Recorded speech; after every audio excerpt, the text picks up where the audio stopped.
Hello guys, তো কেমন আছো তোমরা সবাই? আজকে অনেক দিন পরে আবার একটা রান্নার ভিডিও নিয়ে চলে এসেছি, প্রায় 1 বছর পরে। তো কি বানাবো লাস্ট অব্দি দেখতে থাকো। তো প্রথমে একটা থালায় কিছুটা সুজি নিয়ে নিলাম এবং সুজিটাকে হালকা না ভেজে নেবো। ভাজা হয়ে যাওয়ার পরে একটুখানি আমি না গাজর আর আলু কেটে রেখেছিলাম। এতে আরও অনেক সবজি দেওয়া যায়, তোমরা চাইলে পেঁয়াজ বিনস দিতে পারো, কাজু কিশমিশও দিতে পারো।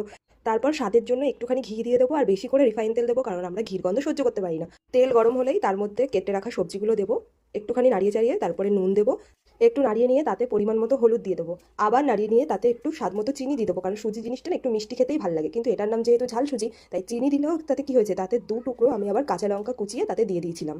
নাও বলেই দিলাম কি বানিয়েছি। তারপরে সবজিগুলো হালকা ভাজা ভাজা হয়ে গেলে তার মধ্যে আমি সুজিটা দিয়ে দিচ্ছি, এটাই বলে দিয়েছিলাম কিন্তু সুজিটা একটু কিন্তু গরম করেছিলাম। তারপরে তাতে পরিমাণ মতো জল দিয়ে দিচ্ছি, আমি প্রায় হাফ গ্লাস মতো জল দিয়েছি। একটুখানি যেই এটা আঠা আঠা হয়ে আসবে তার মধ্যে আমি একটু লাস্টে মধু অ্যাড করেছি। তারপরে আরেকটু নাড়িয়ে চাড়িয়ে যেই একটু জমাট বেঁধে গেছে, তো আমার ঝাল সুজি রেডি। তো কেমন লাগলো ভিডিওটা? ভালো লাগলে একটা লাইক